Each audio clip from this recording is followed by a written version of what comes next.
Muros, iparating mo sa lahat na muli nating tinatanggap si Pirena dito sa Lireo. Nabibigyan natin siya ng pantay na karapatan, gaya ng lahat. At paggalang bilang isang sangre.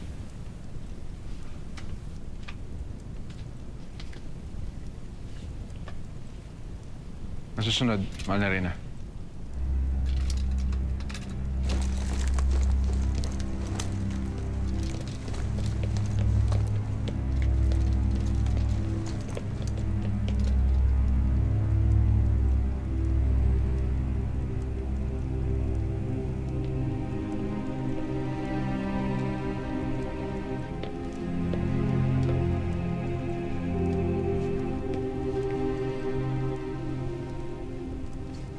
Pirena, may kailangan ka pa? Nais ko lang muling magpasalamat sa inyong kabutihan, mahal na Reyna. Tama nga ang ating ina. Karapat-dapat ka nga mamuno sa ating banwa. Ngunit, isang bagay na lang, Pirena. Ano yun, kamahalan? Sa harap ni Emre, nais kong mangako ka. Kung tunay talagang nagbalik ang loob mo sa Lireo. Nais kong isuko mo sa akin ang brilyante ng apoy. Amihan? Pirena, kahit napatawad na kita, kailangan mo pa rin patunayan ang sarili mo sa amin. Ibalik mo ang tiwala namin sa'yo. Simulan mo sa pagsuko mo ng brilyante.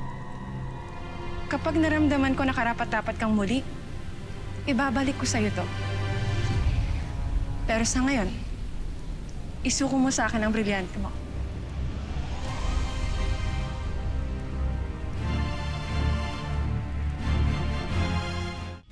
Tila hindi mo naiibigan ang aking panukala. Pero handa ka na ba talaga magbago?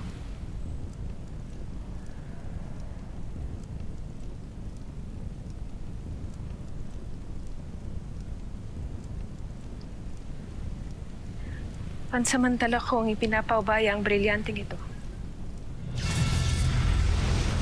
Bilang patunay sa aking malinis na hangarin.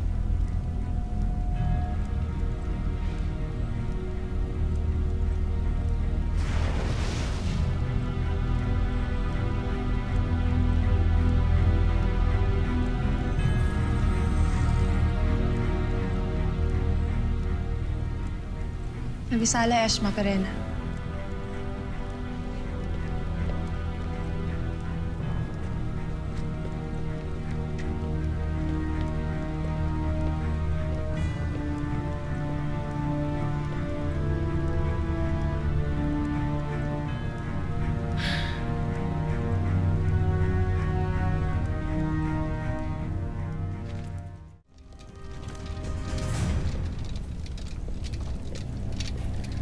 Ngayong nakuha na ni Amihan ang aking brilyante, gaya na naisip kong gagawin niya. Tiyak na mawawala na ang pagdududa niya sa akin. Kaya't kailangan na nating isagawa ang ating susunod na hakbang. Handa akong gawin ang kahit anumang nais mo, matulungan lang kita. Mainam. Salamat, Kurna. Ngayon, pakinggan mo ang lahat ng aking sasabihin.